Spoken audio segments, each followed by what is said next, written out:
Baik Bapak, mari kita sekali lagi berdoa. Kita minta pimpinan Tuhan supaya Tuhan juga menolong di dalam pemberitaan kita pada firman kali ini. Mari kita berdoa.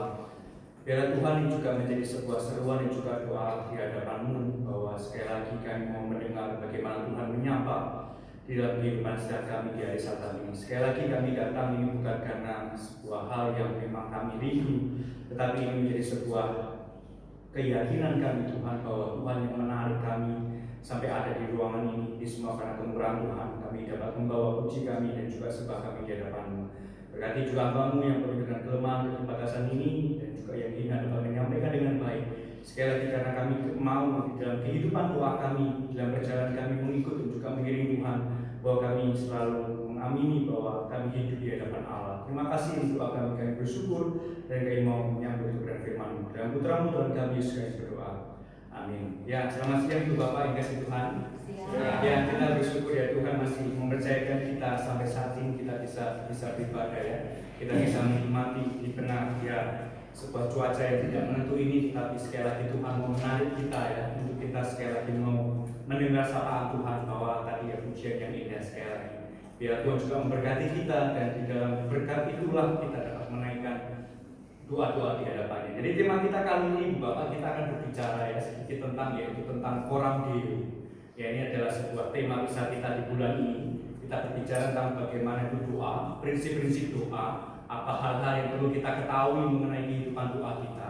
Dan yang terpenting juga di dalam tema kali ini adalah Coram Deo. Bagaimana hidup kita, atau kita bisa literasikan di dalam hidup doa kita, bahwa kita itu ada di hadapan Allah. Memang secara sederhana Coram Deo itu memang artinya adalah ya, bagaimana kita itu face to face atau tatap muka di hadapan Tuhan, yang artinya bahwa ya ada sebuah hal yang perlu kita bisa persiapkan ya ketika kita membawa doa-doa kita di hadapan Tuhan. Jadi kita bersyukur kita punya Allah yang bukan hanya ya kita melihat bukan Allah yang jauh, tapi ya di hadapan ya kita bisa ada sebagaimana kita ada semua kemurahan Tuhan. Kita buka Alkitab kita itu Bapak, di dalam kitab Yesaya pasal yang ke-55.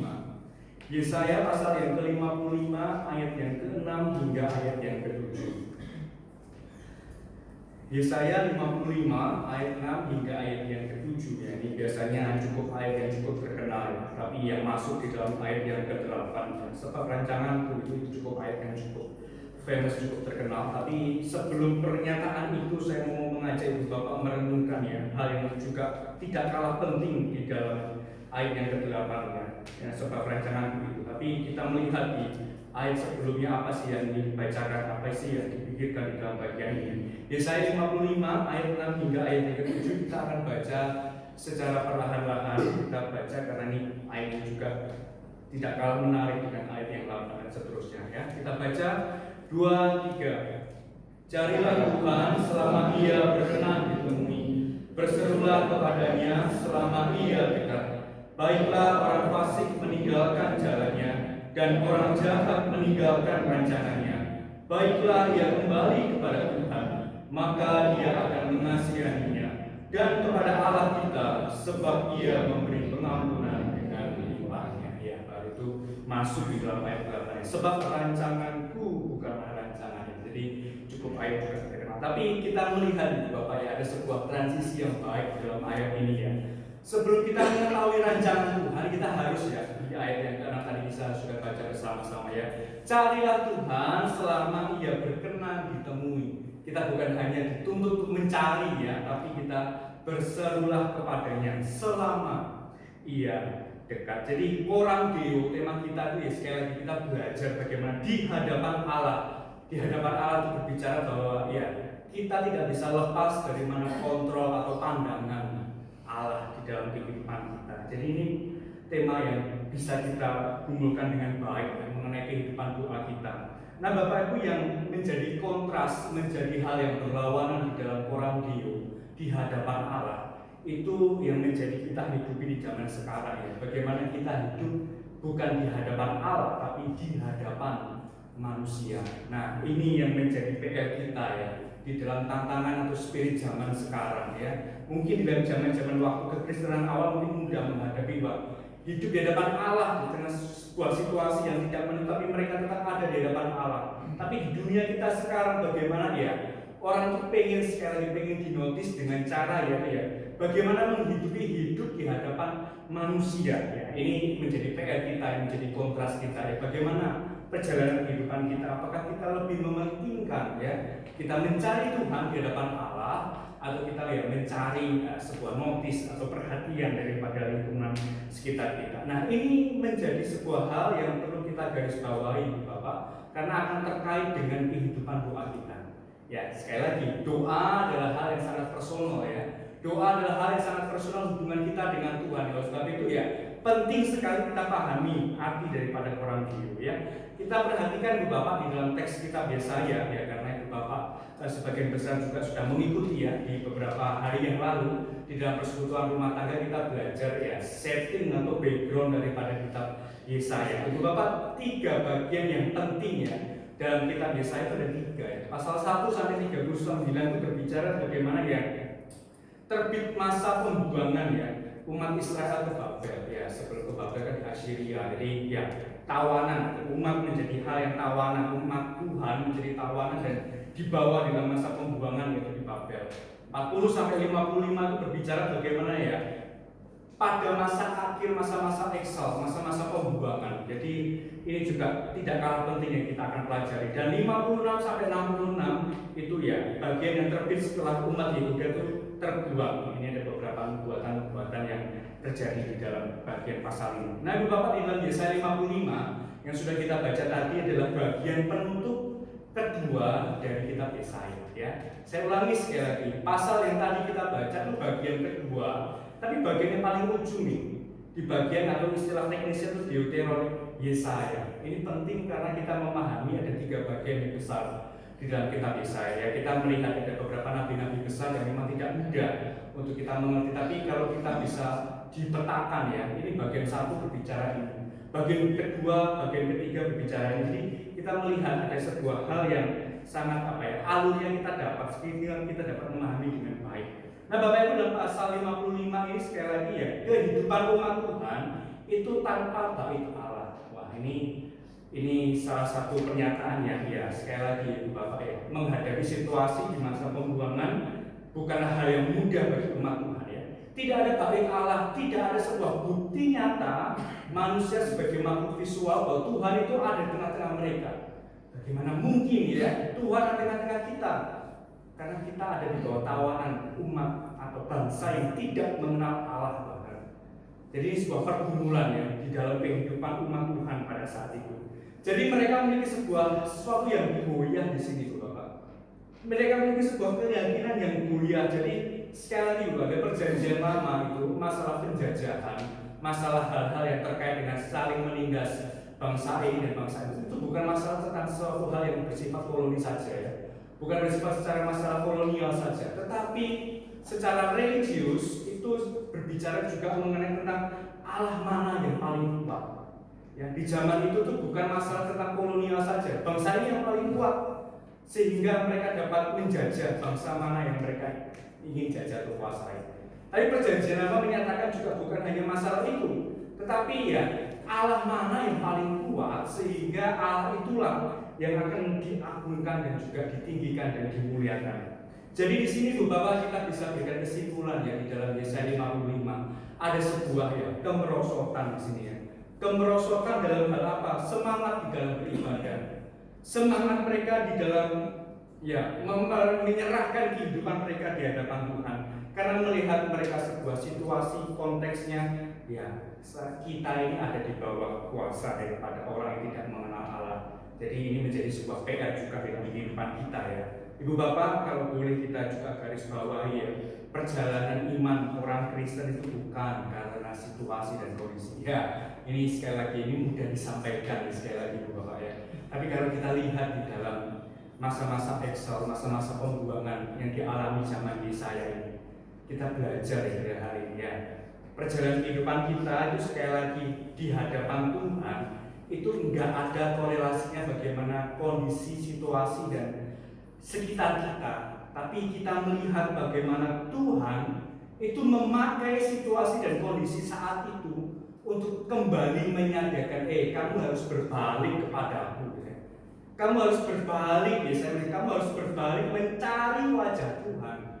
Ini juga ya, kalau kita kembalikan dalam kehidupan kita ya mungkin di dalam situasi kondisi kita yang mungkin ya tidak sesuai kita harapkan, mungkin kita juga mau belajar dari zaman-zaman Yesaya pada saat itu ya, bahwa kita harus kembali, kita harus ya berbalik apa yang kita lakukan ketika berbalik ya, mencari Tuhan, bahkan mencari wajah Tuhan. Jadi kalau sebab itu Bapak-Bapak, apa sih yang kita bisa ambil ya? Kita bisa pelajari mengenai hidup doa kita dengan istilah orang di hadapan Allah. Apa yang kita bisa kaitkan dalam kaitan hari ini? Bapak Ibu yang kasih Tuhan, ada salah satu filsafat, Ibu Bapak yang menyukai filsafat ya, apalagi filsafat perkembangan yang lebih mengarah kepada sebuah situasi yang modern, bahkan filsafat yang kontemporer. Itu namanya adalah Emmanuel Levinas ya. Emmanuel Levinas ini berbicara tentang ya salah satu filsafat yang disiplinnya mengenai etika. Emmanuel Levinas ini berbicara bahwa ya ada sesuatu hal mengenai sebuah wajah. Dia sangat tertarik dengan apa itu wajah dalam manusia yang miliki ya. Ini orang Prancis, tapi kenapa yang membuat saya tertarik belajar hari ini? Emmanuel Levinas ini dilatar belakangi dari ya Judaism tradition ya, atau tradisi Yahudi. Nggak bisa kita bayangkan juga ya, orang dari Prancis terus belajar ya Judaism tradition, bahkan dia juga mau menggabungkan ini dengan filsafat-filsafat dari Barat. Jadi kenapa saya tertarik dengan Emmanuel Levinas, kita bisa baca bersama-sama kali ini. Jadi ketika ada sebuah filsafat yang terkait dengan hal ini juga, yaitu Descartes. Descartes mengatakan bahwa ketika saya berpikir itu saya ada ya, atau biasa dijelaskan bahwa I think therefore I am ya. Ketika aku berpikir aku itu ada. Tapi Emmanuel Levinas itu menjelaskan bahwa bukan berhenti di situ. Bukan ketika kita berpikir kita itu ada, tapi ketika kita merespon, I merespon therefore I am. Ketika aku merespon maka aku itu ada. Ini mungkin ya bisa kita tarik di Bapak di sini. Mencari wajah Tuhan, di hadapan Tuhan, perjumpaan itu akan berhenti kalau tidak ada sebuah respon. Ya, sekali lagi kita menarik di dalam Emmanuel Levinas ini ya. Perjumpaan di hadapan Allah itu bukan berbicara bahwa ya kita berpikir bahwa Allah itu ada, enggak sampai di situ saja. Tapi bagaimana kita merespon bahwa Allah itu ada ya secara eksistensi, maka memang Allah itu ada. Jadi ini hal yang bisa kita pahami dengan baik di sini. Dan bukan hanya berhenti di itu saja ya Bapak ya. Emmanuel Levinas juga berbicara bahwa wajah di dalam tradisi perjanjian lama itu banyak motif, tergantung konteks pada saat itu. Misal wajah kepada wajah atau face to face itu seperti seorang itu berbicara kepada temannya ya. Kalau kita berbicara dengan rekan kita ya, atau kepada ya anak muda atau bestie atau best friend-nya ya, teman kepada teman, muka kepada muka ya, tidak ada sesuatu hal yang menjadi pemisah gitu ya. Kita berbicara tahu-tahu sudah 1 jam ya kita berbicara, sudah 2 jam ya kita kongko-kongko ya. Jadi tidak terasa, tidak ada sesuatu yang terselubung misalnya, tidak ada sesuatu yang kita tutupi ya, face to face ya. Oleh sebab itu ya saya juga mau menjelaskan bahwa panggilan untuk mencari wajah Allah itu diserukan karena umat Tuhan seringkali meninggalkan Tuhan dan perlu berbalik mencari wajah Tuhan. Bapak Ibu di dalam tradisi reform ya, pengajaran kita ya, sekali lagi Tuhan Allah kita itu yang terlebih dahulu memalingkan wajahnya kepada umat. Saya ulangi sekali lagi Bapak ya, dalam tradisi reform Tuhan Allah kita itu yang pertama kali memiliki inisiatif untuk memalingkan wajahnya kepada umat. Lantas oleh sebab itu umat harus merespon palingan wajah Tuhan di dalam kehidupan umat manusia. Jadi kita juga belajar dari Yesaya. Carilah wajah Tuhan selama Ia berkenan ditemui, gitu ya. Sekali lagi Bu Bapak ya, kita bisa merespon itu bukan karena sekali lagi bukan karena kita sensitif gitu ya dengan wah ini kayaknya Tuhan berbicara, enggak.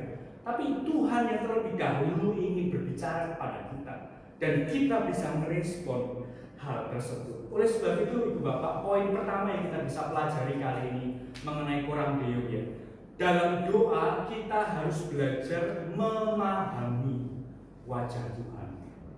Yang pertama, dalam doa, hidup doa kita, coram Deo itu, kita harus belajar apa artinya tuh menangkap ya, atau istilahnya kalau di dalam musik atau suara atau bunyian itu kita menangkap sebuah resonansinya Tuhan. Resonansinya Tuhan. Ya, resonansi itu kan menggemakan suara atau menangkap suara, tapi harus frekuensinya itu sama. Ya, sekali lagi ya, kita juga di dalam doa kita itu harus menangkap, memahami wajah Tuhan. Seperti halnya sebuah resonansi ya. Kita harus menangkap suara Tuhan, menangkap, memahami wajah Tuhan. Nah, ini juga tugas dari seorang prophet ya, atau seorang nabi pada saat itu. Di tengah sebuah situasi yang mungkin bisa kalut, membawa sebuah situasi yang tidak mudah bagi nabi, tapi sekali lagi nabi harus dan diharuskan untuk menangkap apa sih isi hati Tuhan, untuk memahami wajahnya Tuhan gitu ya, menangkap apa sih yang Tuhan mau di dalam kehidupan umatnya. Jadi kalau kita perhatikan kitab Yesaya pun juga memahami ada beberapa nubuatan-nubuatan yang akan terjadi ya di dalam perjanjian baru. Bapak Ibu, sekali lagi ya, orang yang memiliki konsep coram Deo, memahami wajah Tuhan di dalam hidup doanya, dia tidak mudah apa itu artinya terprovokasi, tidak mudah terprovok ya, tidak mudah apa ya, terdistract dengan wajah-wajah sekitar mereka ya. Ini penting ya di dalam kehidupan kita ya, karena ya menghidupi era di tengah sosial media, sekali lagi apa ya yang menjadi pergumulan. Saya sekali lagi tidak membenci sosial media, tidak membenci aplikasi apalah itu, tidak ya. Tapi sekali lagi yang kita hidupi ya sekarang di dalam sosial media. Tapi Ibu Bapak juga perlu tahu ya, segala sesuatu itu ya mungkin kelihatan bagus, tapi ya itu tidak sesuai atau tidak real, tidak realita dalam hal itu. Nah, kehidupan orang yang hidupnya memiliki sebuah sikap coram Deo nya tidak terpancing ya. Kan ada istilah lama ya, rumput tetangga itu lebih jauh, atau sesuatu mungkin dari orang itu ya. Makanya hati kita mudah terprovok ya, mudah pengen ini, pengen itu gitu ya. Dan dalam kehidupan kita, kehidupan doa pun juga jangan seperti itu gitu ya. Kalau kita mudah terprovokasi di dalam hati kita, konsep kita ya, sekali lagi ada sebuah ketakutan. Kok kenapa aku nggak bisa ya, dia bisa? Kenapa sih kok aku merasa kayak ya ada sebuah kecemasan di dalam kehidupan ini? Ini artinya kita bisa perenungan kembali loh ya. Apakah di dalam kehidupan doa kita itu Bapak kita mencari wajah Tuhan? Kita memahami wajah Tuhan di dalam kehidupan doa kita. Ya, Yesaya di dalam perjalanannya sebagai nabi juga mempelajari ya, memahami wajah Allah atas hidupnya ya. Kemerosotan demi kemerosotan di dalam hidup umat Tuhan.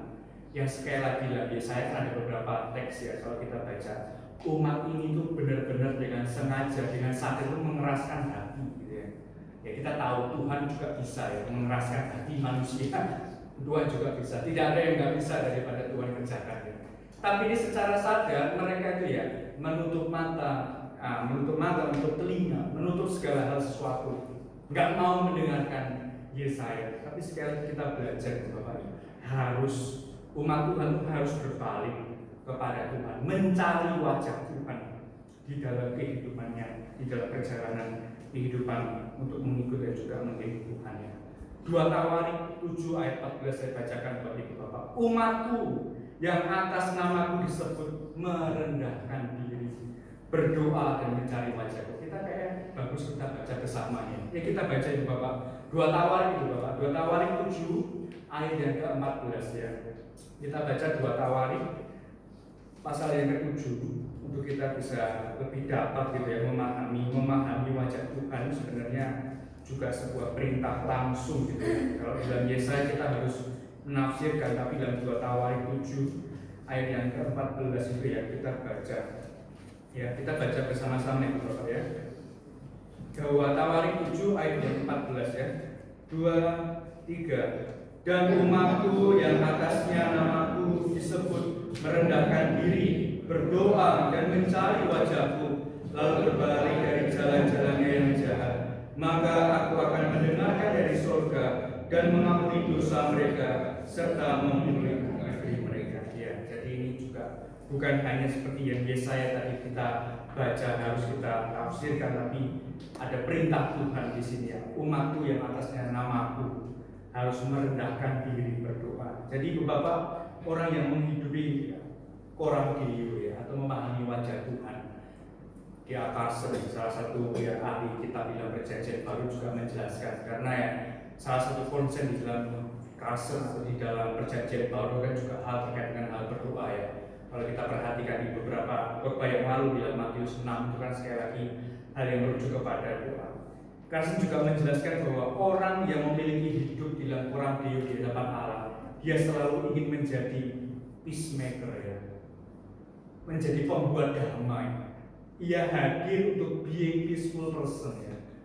Bagaimana hidupnya atau hidup di lingkungan sekitarnya itu menjadi damai karena keberadaannya.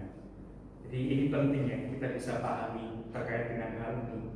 Apalagi kalau kita lihat Bapak ya, kalau kita pelajari bersama ya. Jadi saya menggumuli juga ketika saya membacakan ini untuk Ibu Bapak, untuk kita semua ya. Ketika kita meminta berkat ya, daripada Tuhan ya. Bilangan 6:24 ya, ayat sampai hingga ayat 27 itu ya. Tuhan menyinari engkau dengan wajahnya.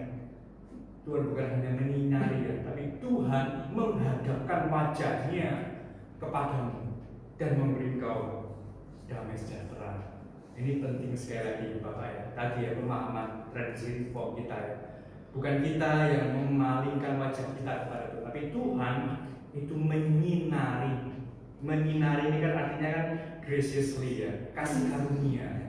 Kasih karunia. Siapakah kita gitu ya? Tuhan mau menghadapkan wajahnya kepada kita ya.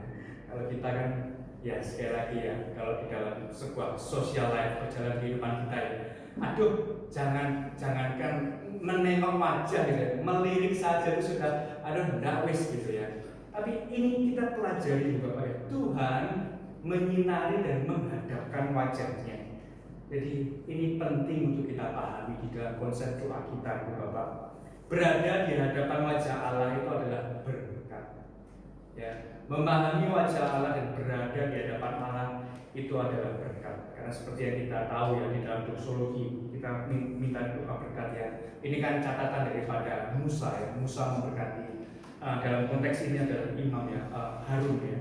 Jadi dia membacakan hal ini. Tuhan menyinari engkau dengan wajahnya dan menghadapkan wajahnya untuk ya memberikan kita damai sejahtera. Ya biarlah Ibu Bapak dalam konsep orang Dio ini kita belajar untuk poin pertama ini.